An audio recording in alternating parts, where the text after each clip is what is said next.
Welcome to the Free Library of Philadelphia. My name is Jason Freeman, and I am here tonight to introduce Kerri K. Greenidge. Historian Kerri K. Greenidge is the author of Black Radical, The Life and Times of William Monroe Trotter, a portrait of the post-Reconstruction civil rights activist. A New York Times Critics' Top Book of 2019, it won the 2020 Mark Lynton History Prize. She is a professor at Tufts University, where she is co-director of the African American Trail Project and is the interim director of the American Studies program. Formerly a teacher at Boston University and at the University of Massachusetts, she has conducted historical research for PBS, the Wiley-Blackwell Anthology of African American Literature, and the Oxford African American Studies Center. She joins us tonight with her latest book, The Grimkes, The Legacy of Slavery in an American Family. In it, she offers a revealing counter-narrative to the story of Angelina and Sarah, the famed abolitionist Grimke sisters, one that accounts for their long-ignored black relatives. A New York Times review claims that she offers an intimate and provocative account of a family's intergenerational struggle to remake itself. She takes the Grimke sisters off their pedestal so that we understand them as pieces of a tapestry that could only be sewn in America. Pain, guilt, and yearning lie at the seams, holding the family together and tearing it apart. Tonight's author will be in conversation with our good friend and frequent interviewer, Tamala Edwards, anchor of 6 ABC Action News Morning Edition. So without further ado, Philly, join me in welcoming tonight's guests. I told Kerri behind the stage so many thoughts about this book. It made me sad, and I told you why, and I'll tell them why. We'll get into that. But I wanted to know how you got here. You know, there's so many things that you could turn your eye to.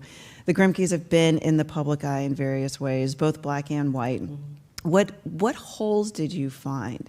And maybe we should start with, if there's anybody out here who doesn't necessarily know who both sides are, give them the thumbnail, and what made you say there's more to this story.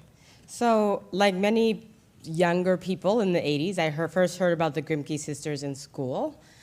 We had a unit on the anti-slavery movement, and we learned about Sarah and Angelina Grimke as white women from South Carolina who disavowed their slaveholding past and their slaveholding lives, arrived in Philadelphia, and became abolitionists. And we learned that Angelina Grimke, the younger sister, was the first American-born woman to speak before a state legislature. She spoke before the Massachusetts legislature in 1838. We learned about their writings, the fact that they published something called American Slavery as It Is, which is still the definitive text of the anti-slavery movement, and that they were women's rights activists. And me being a very nerdy, 8, 9-year-old became fascinated by them as anti-slavery activists.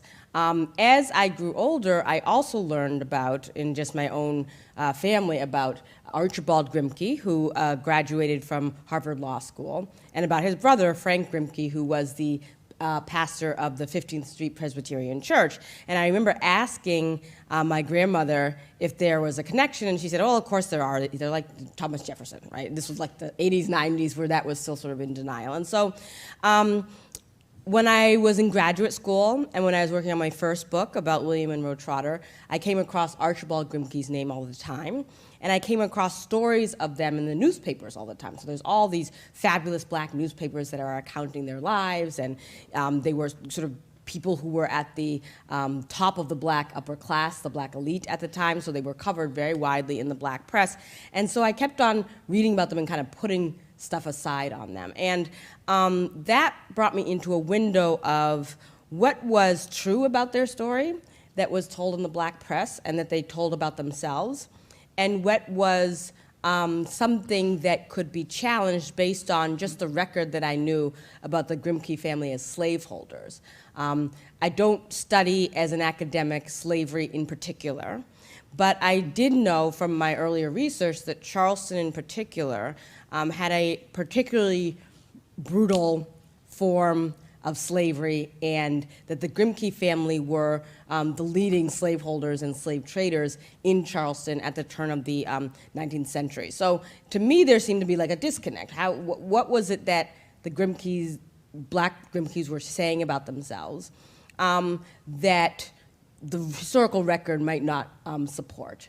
This idea that, as Archibald Grimke would say, was that his white aunts were without blemish, that they were perfectly sort of basically angels. And I thought, well, nobody's perfectly without blemish and angels, right? Usually when we tell that story to ourselves about any family member, right, that is a little suspect. There's more to it. Right, and there's more to it. And so that's really what started me looking into their history. And I was also fascinated by the fact that as historians, we tend to tell the stories separately, right? We tend to tell the story about the Grimke sisters, and we kind of stop with them coming to Philadelphia. And then it's, they had wonderful lives and were activists. And then we tell the story about the black Grimkes, and again, the story is, well, they managed to pull themselves up by their bootstraps and become these very accomplished members of the black elite. And then Archibald had this daughter who became a wonderful playwright, and this is a story of exceptionalism. And I really wanted to challenge what I know just as a historian, that that's nobody's life story, right? And that particularly that time period from the 1830s up until the 1920s, that type of narrative, you could put a lot of holes in it just in terms of what we know historically. Let's start with the Grimke sisters, because what was interesting in what you uncovered is the thumbnail is that they just were these brave Southern women who turned against where they came from. And you said it was actually a little bit more complicated. They were out to end slavery to save white people, not necessarily to free or to be kind to black people. And I described it to someone today. I said, if I saw you beating a dog, I'd say, stop doing that. That makes you a bad person. But I'm not saying the dog is the same as a human. And that's how they treated wanting to stop slavery against other humans. Yes. So one of the things that I read every single thing that I could get my hands on that they ever wrote, both privately and publicly. And a strain that I saw in their writing was that they sincerely believed that slavery was a sin, right? They sincerely believed that slavery had to end immediately. They sincerely believed that white women, particularly white women in the South, had an obligation to end slavery.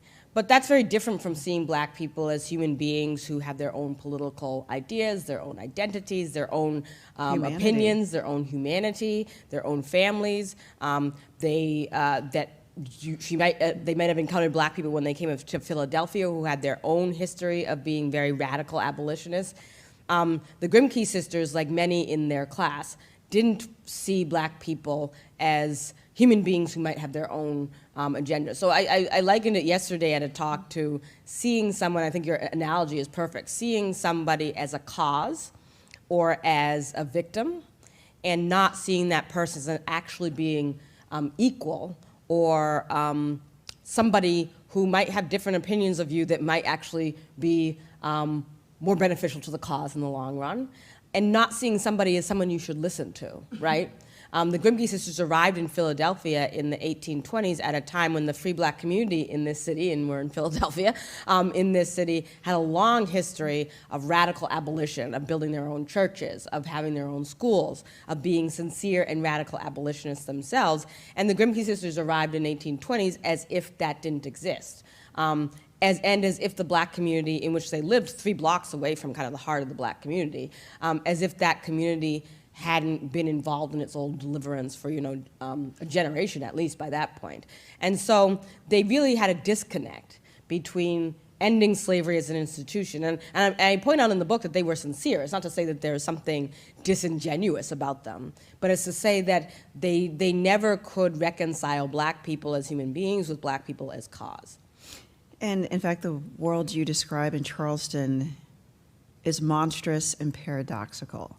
The violence that is exacted upon black people is just a daily matter of course, and yet at the same time, you had plenty of white men who would go to church with their black mistress, who would leave in their will that this person is to be left alone, or educate their black children that they could hold within them both this hatred and this monstrosity, and yet this attraction and this creation. And it was hard to fathom how this whole world functioned. Why would you do this?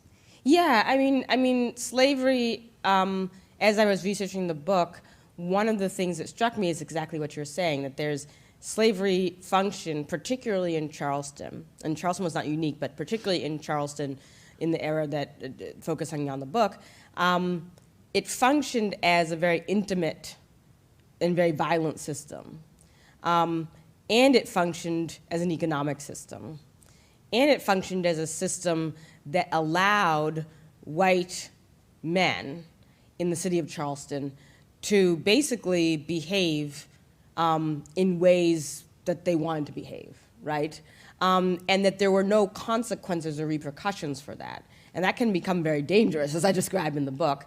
And the other thing that was striking to me was how open the society was about the violence that they enacted up until the 1850s. And there's many historians who have done research on why that would have changed as the country's heading towards civil war, right? But that, you know, a lot of this was not hard to uncover. You had people who visited Charleston who would talk about the fact that they liked the hotels in Charleston because you could go to them, and black people were basically on call 24 hours a day, 7 days a week, right? They're sleeping in the hallways with their clothes on. You could ring a bell, and that meant the black person had to get up and do what you said at the moment. And this was not something that's hidden, right, or shameful. It was something that was a part of day-to-day life.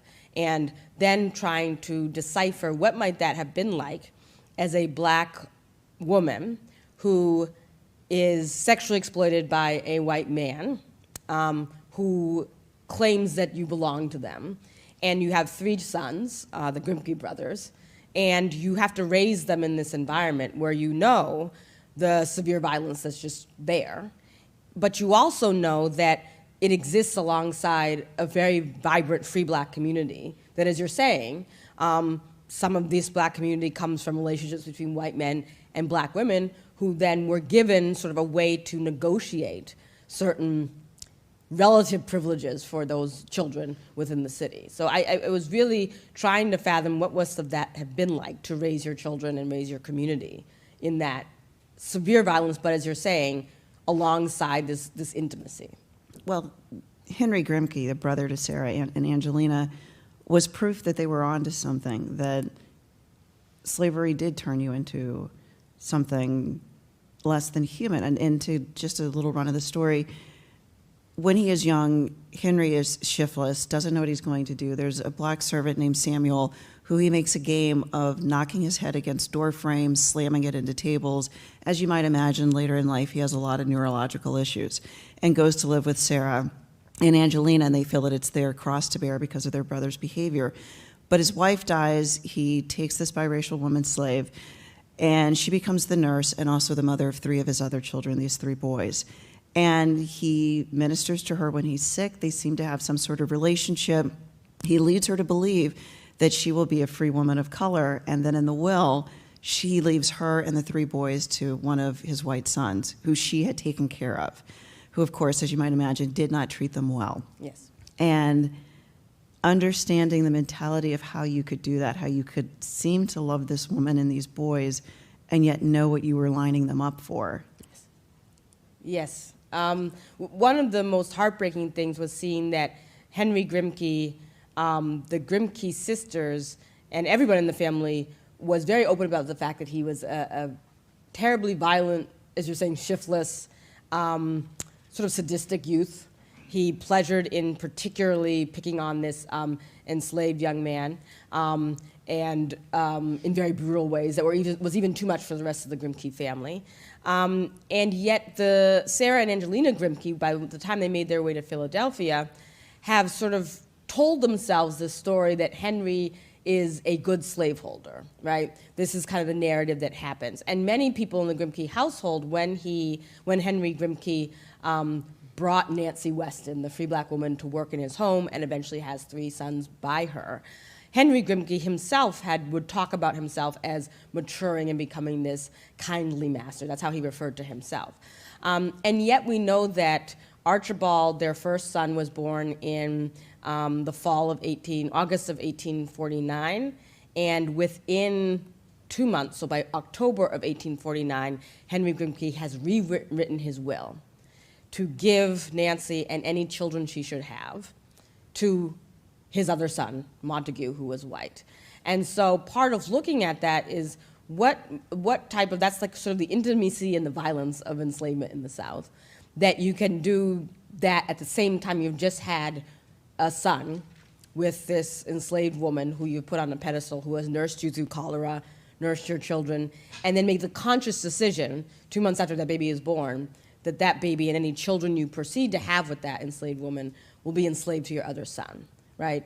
And what that says about slavery, what it says about the reckoning that America ought to have with enslavement and its history in terms of that type of intimate relationship that is also exploitative and violent, despite the fact that Henry himself, before he dies, is convincing himself that he is a kindly master. And this is your examination of these two parts of the family and how they interact. And over time, what is interesting is the degree to which the sisters and the brothers themselves, nobody talks about their childhood, which is horrifying. Nancy Weston is given to Montague, the brother, who pays little attention until he does. And his young wife wants these brothers of his, who he obviously doesn't think of as his brother, to be like doll-like slaves to do things for her. And if you have a teenager, you know by 12 or 13, they don't want to do what you want them to do, and they certainly don't want to do this. And they will run to his relatives who are free and of color, and they will hide them till the heat gets too hot.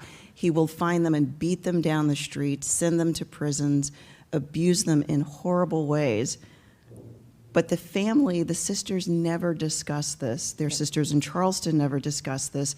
And then the brothers in time, they never discuss this, even as the family continues to almost turn a blind eye to their mother. And I wanted your thoughts on why the Grimke sisters could spend a life fighting slavery, but never seem to want to ask any questions about what these children went through, and why these brothers, who would become pillars in the Black community, did not want to discuss this life they had in slavery, this connection. So it's a very good question, and you're absolutely right. So the Grimke brothers, by the start of the Civil War, their half-brother Montague, who they were willed to, takes them and wants them to force them to be as slaves. And dress them up and be servants to his wife. Archibald escapes at one point, disguises himself as a girl and tries to hide in chimneys and is running away, and he's horribly beaten through the streets of Charleston that many of the free Black community remembered. And the historical record, they recall this about Archie's being 13, 14 and being sort of beaten through the streets of Charleston. And he refuses. Frank was also forced to become a servant and is eventually beaten and sent to the horrendous and horrific Charleston jail, which was notorious across the slaveholding South for its brutality. Slave owners would send their slaves there to be disciplined from across the South. And the Grimke sisters, when they discover their nephew, so in 1868, 3 years after the Civil War ends, the Grimke brothers managed to make their way from Charleston to Lincoln University here in Pennsylvania, where they are supported by Presbyterian and religious sponsors to attend school. And they're immediately very, very bright. They're seen as being, gifted, and the National Anti-Slavery Standard writes about them. And that's how Angelina Grimke, who at that time her children were grown, she's living in Massachusetts, she discovers them. And the heartbreaking thing about that is exactly what you're pointing to, is that Angelina Grimke writes to them and says, "Are you related to the Grimke family?"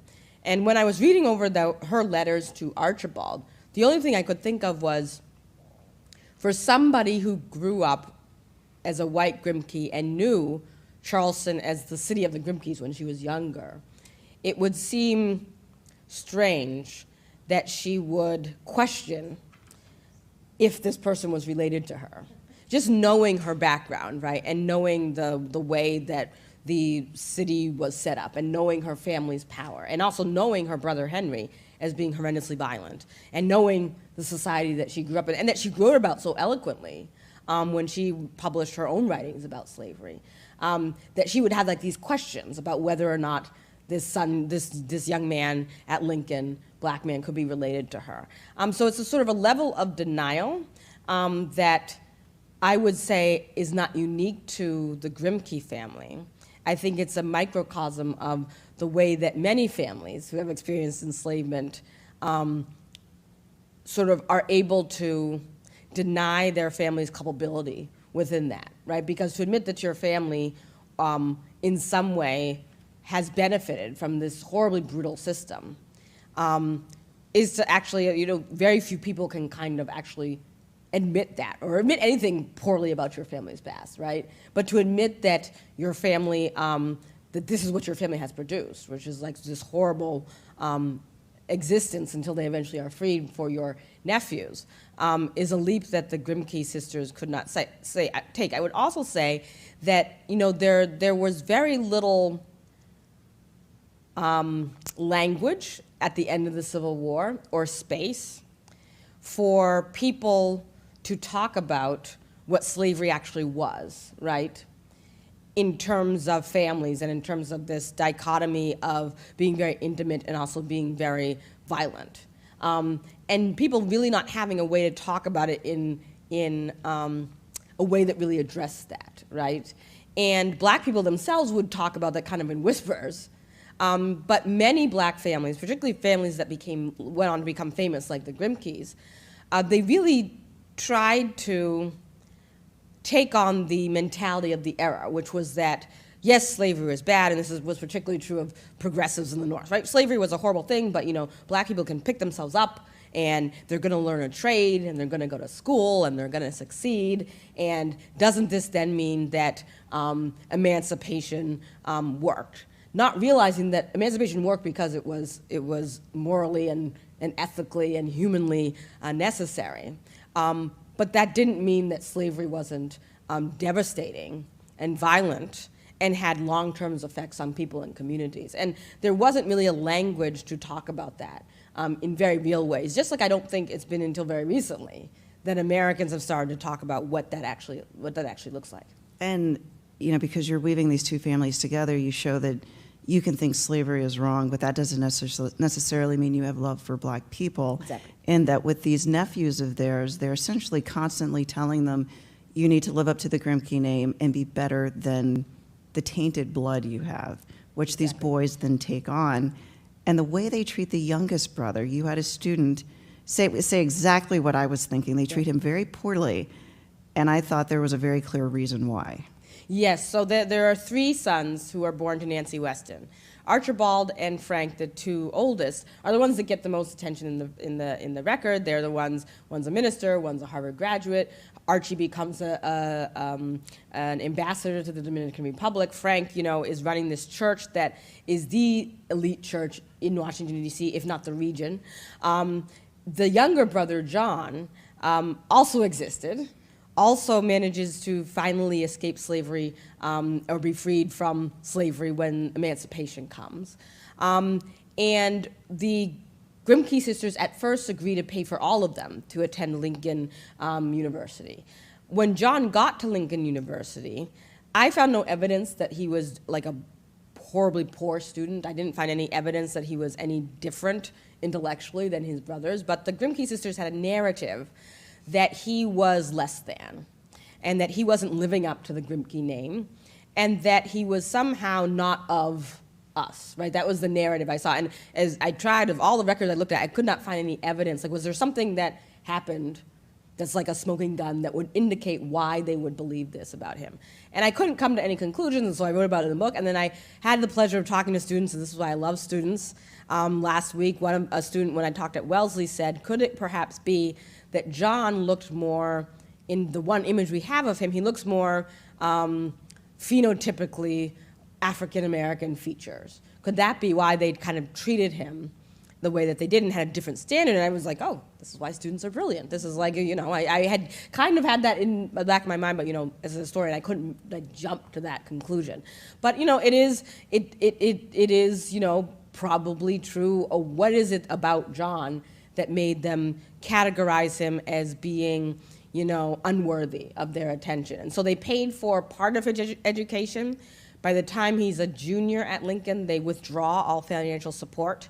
And so he makes his way, he became a teacher in Maryland, and then the historical record of trying to find him in the record and finding that he eventually became a waiter and lived in New York City, and would show up places trying to say that he was a member of the upper class. And he'd be invited to these parties, and then someone who would say, well, aren't you related to the Grimke brothers? and he'd say yes, and then it would become apparent that in the eyes of this class that he had failed somehow, right? And so then he would retreat, and then you'd see him again a couple of years later. And he never had or maintained a close relationships with his brothers. When their mother died, Nancy died in 1895, there's a funeral Archibald and Frank paid to bring her, to basically bury her in this plot that they purchased in Washington, D.C., and they ask the younger son, John, for money. They basically say, can you send money for our mom's funeral? And he says, well, I don't have any money. I'm in Florida. I don't have anything to give. And Archie and Frank's response is sort of exasperation. You know, why don't you get your life together, basically, right? What's up? What's wrong with you? And the more as I was reading it, I was thinking, the two older brothers, they were able to attend Harvard and Princeton and Lincoln because they had financial backing.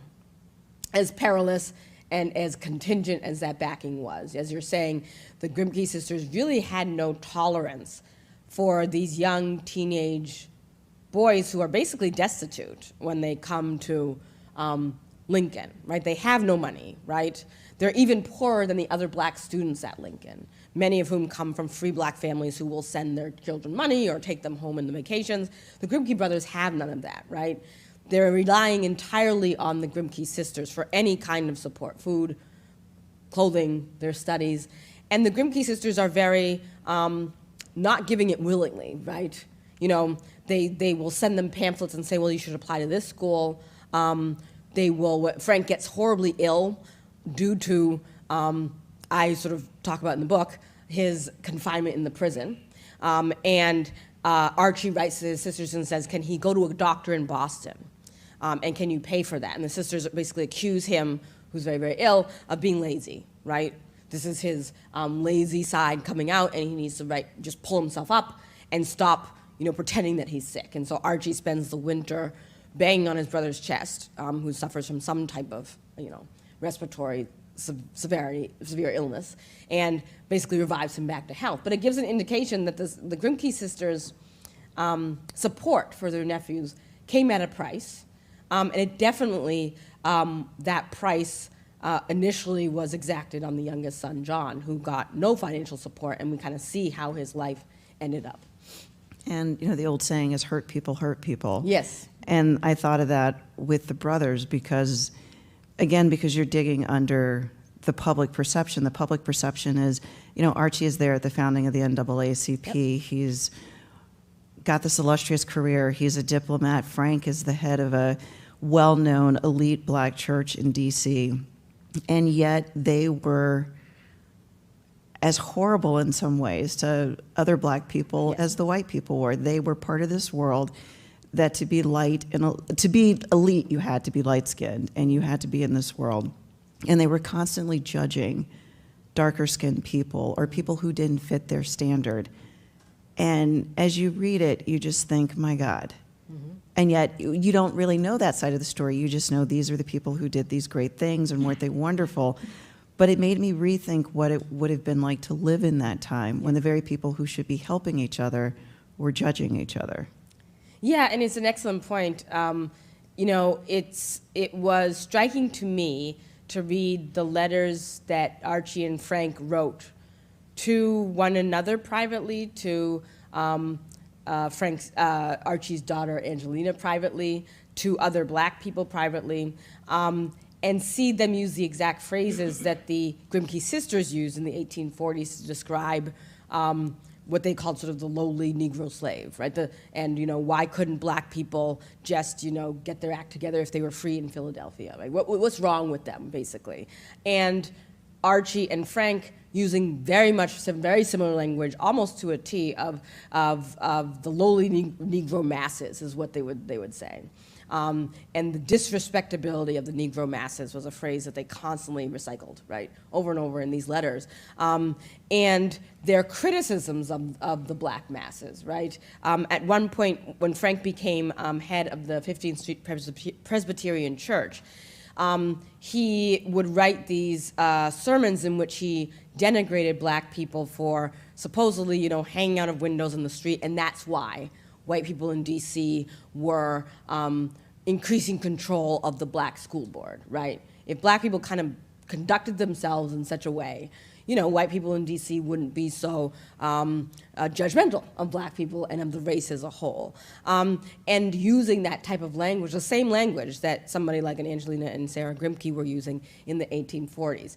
On one hand, of course, it's heartbreaking because you're thinking of, at the same time that they're doing these wonderful institutional building in the black community, NAACP, Niagara Movement, American Negro Academy, 15th Street Presbyterian Church, the drive for homeless veterans of the Spanish-American War that Frank starts in the 1890s. They're doing all this community work, and yet they had a very hard time of seeing black people in their community as having opinions, right? Working class black people maybe having different views of what the struggle actually was. The struggle of poverty and what that looked like. They had seemed to have forgotten what that actually meant by the time they reached a certain place in their life. And also a judgment of black families and black women in particular, right? Why couldn't black women just adhere to that kind of this respectability model? And then the black community would be fine, right? And we kind of know this rhetoric. It goes on today. Goes on today, right? We know this rhetoric and we're familiar with it, but to see it in these letters so casually, just as casually as the Grimke, white Grimkes talked about violence in Charleston, is the same casual way that the Grimke brothers are talking about black, darker-skinned people, and also judging members of their class who they didn't believe kind of lived up to what they're supposed to be doing in the community. This book made me think about what is freedom really? Yes. Because you talk a lot about the black upper class here in Philadelphia and elsewhere, and they're beset by violence all the time, and they're constantly pushing ahead, and they're constantly trying to prove they're more than, that they've read all the books and they can read them in the original Latin, and they're holding these salons. But the feeling you get over time is that they're exhausted at constantly having to make the case that they're not getting to do any of this in joy. Yes. And that what you reveal about Philadelphia, the spasmic violence, I think most people don't know. Yes. But also the toll that it took to try to say, I am more than what you would make me out to be. Yeah, and I think it does take a toll. So Philadelphia, which I loved, I have to give a shout out to all of the archives that I used here right before I shut down, and was able to see rich archives of Philadelphia and the free black community. The free black community in Philadelphia had their own churches, and James Fortin is the grandfather of Charlotte Fortin, who married Frank Grimke. So there's these two family dynasties coming together. And the Fortin family, James Fortin being one of the wealthiest black men in the early republic, so in all of the East Coast of the United States, and running his sail loft, and having this fortune and having, 8 children, and giving money away to support the black community, so that by the time he died, his fortune had actually depleted, right? And so his own children and grandchildren, they had kind of the trappings of being upper class, and yet they were constantly struggling for money. And not only that, they're constantly struggling over these horrendous riots that happen roughly every 3 years in Philadelphia between 1834 and the late 1840s. And then there's kind of a lull, and then they pick up again in the 1860s. And these were instances where the black community is, going about their business, they're in their city, and something would happen, or something wouldn't happen. And the white community would rage against the black community, usually over a few days, burn down houses, break into black people's homes, completely burn them to the ground, demolish the black community, and then the black community would come back and have to rebuild.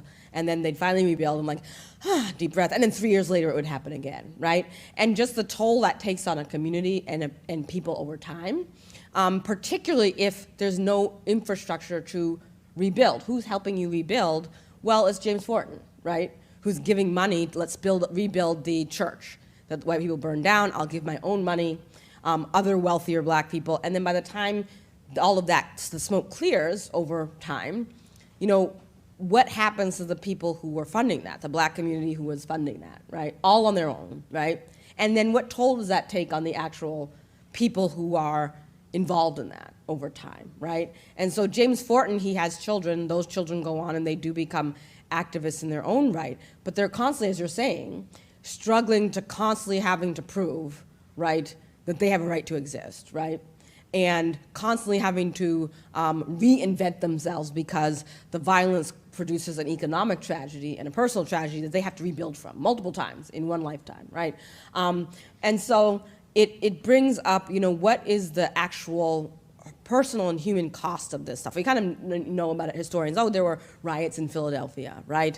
Oh, there was severe poverty amongst black people in Washington, D.C., so much so that the black mortality rate was one of the highest in all of the country at the time, even amongst very, very wealthy black people, right? We know that statistically, but what does that actually do over time, right? And particularly in one family that constantly, every 5 years has to reinvent, and we'll move to this city, and they move, and then another big tragedy happens, and there's violence from the white community that they have to then rebuild from.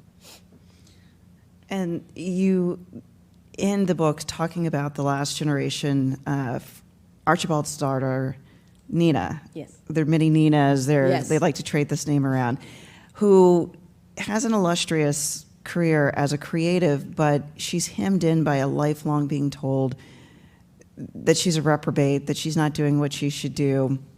They don't like her relationships with women. When she does write things, they think it's too maudlin and it's not good enough. History looks back and goes, this woman was incredible. Yes. And yet again, somebody pays the price. She wasn't able to truly be free. There was some standard she was supposed to live up to rather than just being herself. Yes, so Angelina Weld Grimke was the daughter of Archibald Grimke. Her mother was a white woman named Sarah Stanley. And when Angelina Weld Grimke was born, her father's career was taking off. So he graduated from Harvard. He owns a successful black law firm in Boston. He becomes involved in local politics. So his star is on the rise. They have this little girl, Angelina.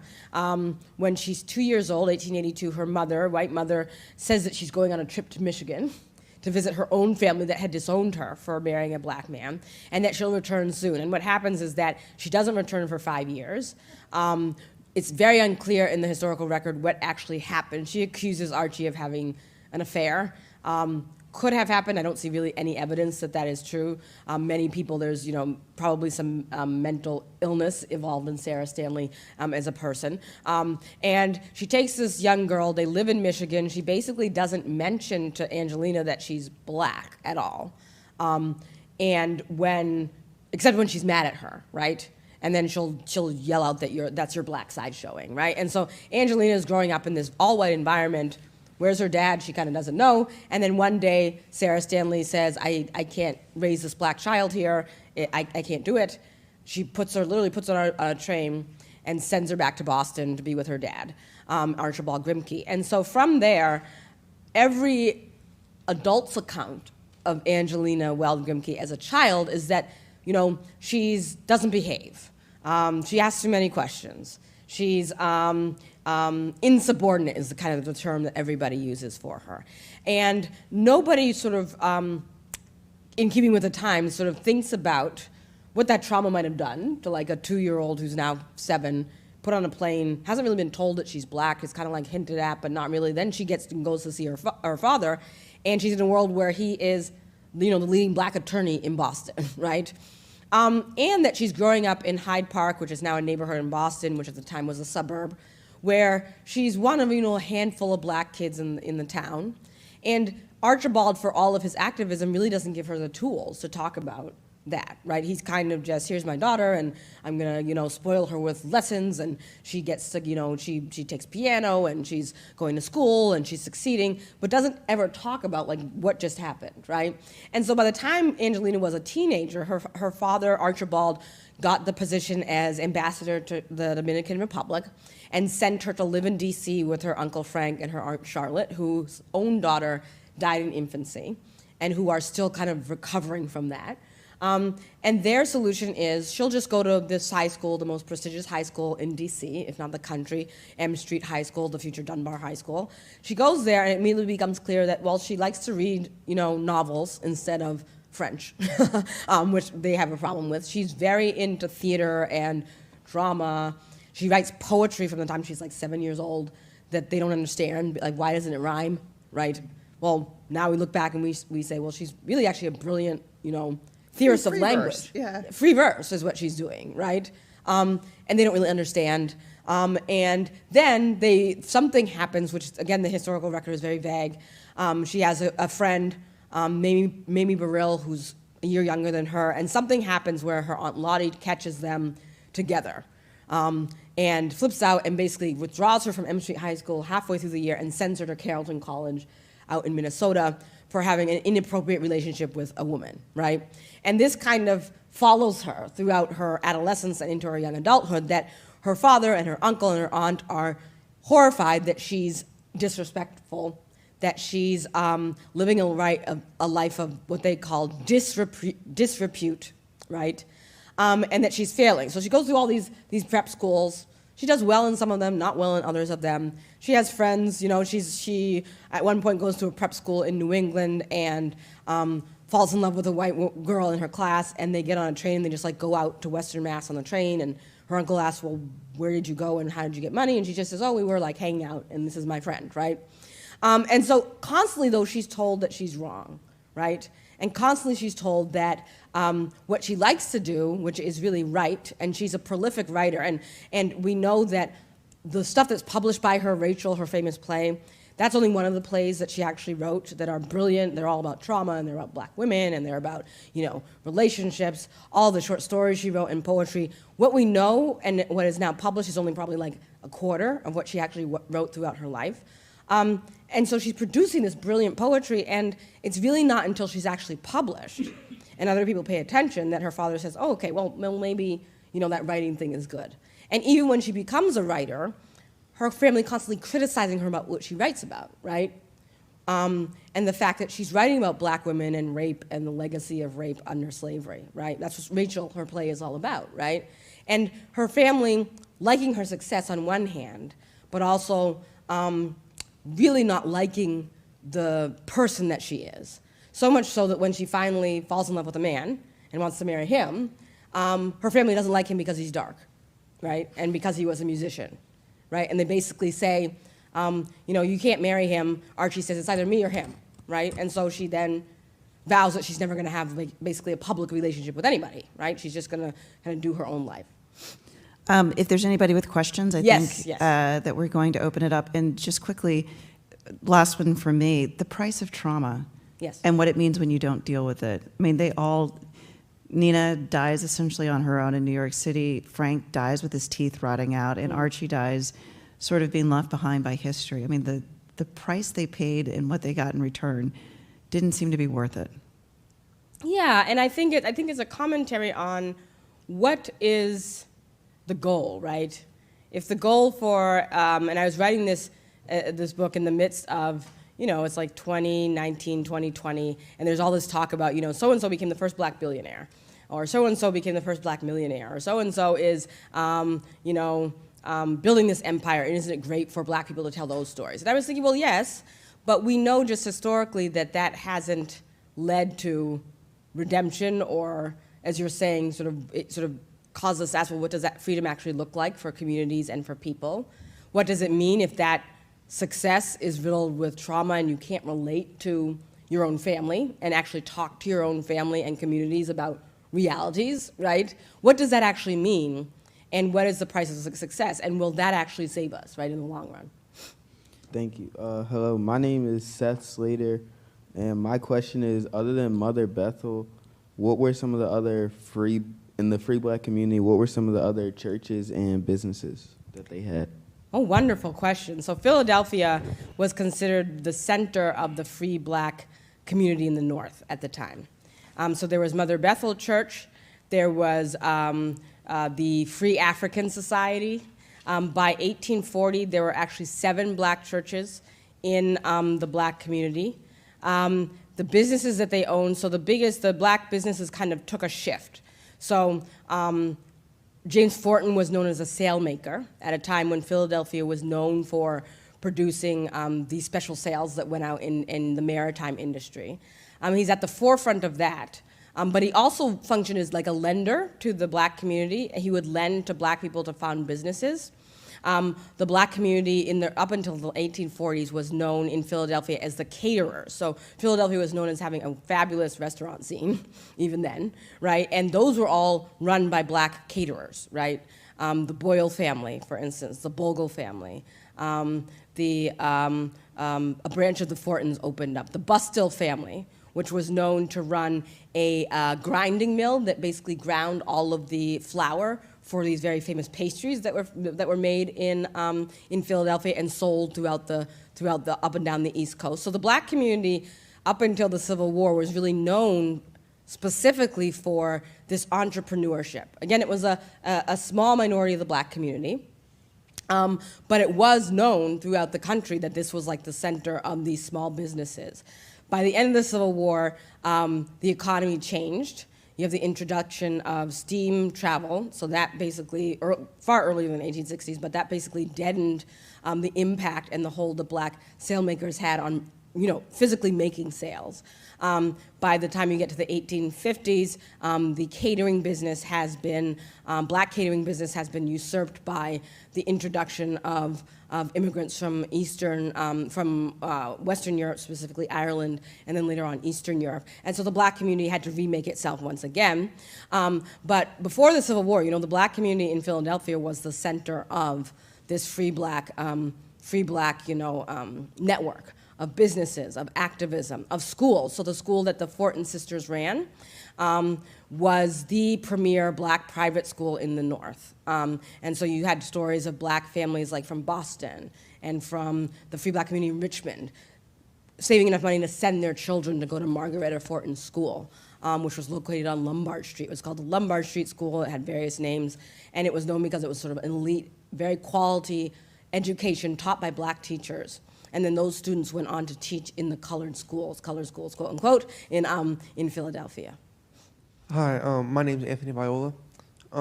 You said that there were different levels or almost upper, lower, and middle class of like the black community. Yep. What would go into each of those classes, and what was the difference? Very good question, and again, thank you for your questions. I'm loving this prep's doing wonderful. Thank you for coming.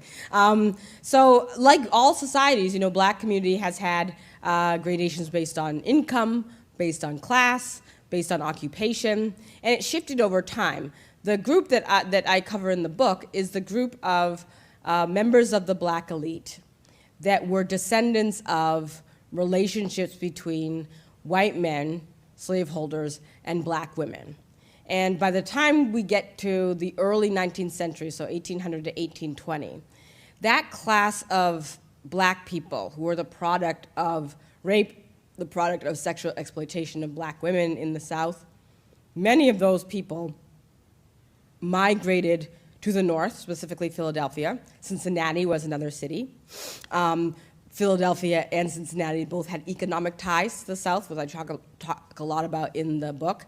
And so many of these white fathers could have economic ties to the city while also having familial ties and economic ties to their black families. And so that was one level of the black community. That didn't mean, though, that every product of a sexually exploitative relationship between a black enslaved woman and a white man was upper class. But it does mean that they predominated in this class, particularly in cities like Philadelphia and Washington, D.C. You also had black people who had been free going back to the 1770s, 1760s, the Fortons, right? James Fortin was very, very proud that his family, his grandfather was enslaved, but his grandfather freed himself. And so James Fortin was like a third-generation free black person. The Bustill family, which was from New Jersey and was actually intermarried with the Lenni Lenape Indian tribe, right? And were considered of color, but were also black and embraced their blackness as well. So that was a portion of the black upper class. There's a great book that was written by a man of the time named Joseph Wilson, who was a black Philadelphian, that talked all about the black upper class. He published it in 1848. He was a member of this class. And he basically said that, you had your elite, you had your upper class, and then you had people who were middle class, and yet there was always a danger that that class any day could basically lose everything, right? They were the shop owners, they were the caterers, they were the people who were the ministers. one riot of the white community coming in and ruining your church, and that wasn't particularly stable, right? Because then you would have to move, or you'd have to reassert yourself or reestablish yourself. So it was very, when we talk about, and that's part of the tragedy of, I think, of the Grimkes, is they really illustrate the tragedy and the instability of that black class over time, right? Because from generation to generation, we know that wealth, that's how you build wealth. But what does it mean when there's a riot and you can't pass on wealth? Or James Fortin, you've given away so much of your fortune to support wealth of the community that, and then the economy changes, no fault of your own, right? What then happens, how do you pass that on to your children? So to answer your questions, it's sort of gradations of the different classes of people within the black community. The majority of African Americans, though, within the black community, were not living, even upper working class status of life, right? Struggle, cut out of entire professions in the city, not rented to in the city, right? Where do you get housing? People wouldn't give you housing, so you're living, family upon family upon family in one house. So the class distinctions were there, definitely, but I would hesitate to say that sort of there are these fixed lines from generation to generation. Thank you. My name's Maxwell Roy. During your talk today, you talked about the Grimke sisters and how they did a lot for the abolition movement and women's suffrage.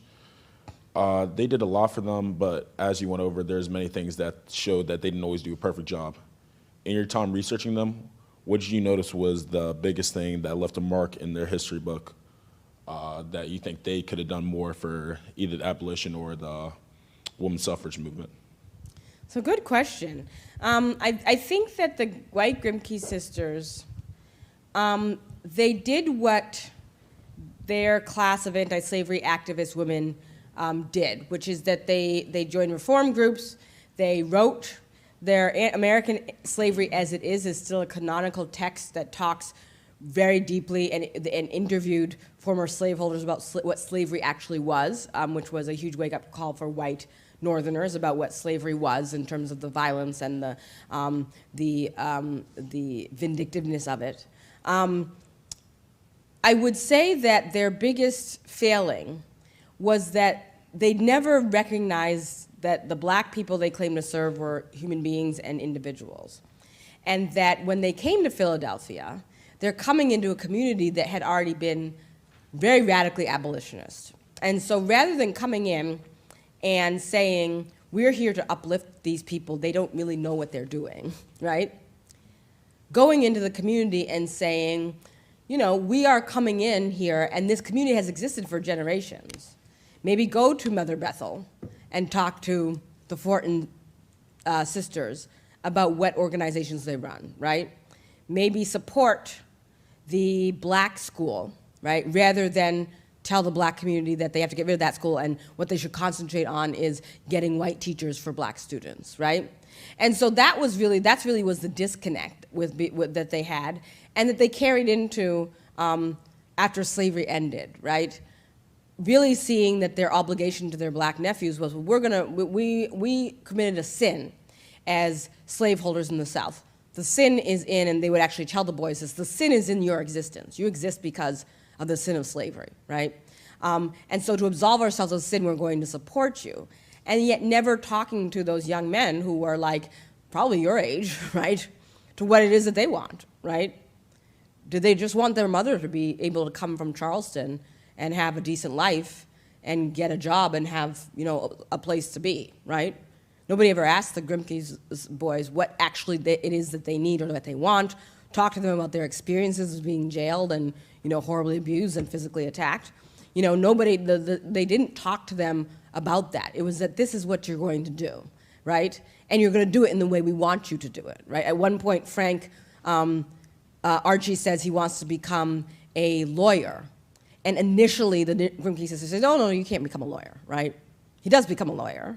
And they financially support it, but it was like, oh, well, why would you become a lawyer and go to Harvard, right? It takes him saying, this is what I want to do, and kind of a tussle back and forth for that to actually happen.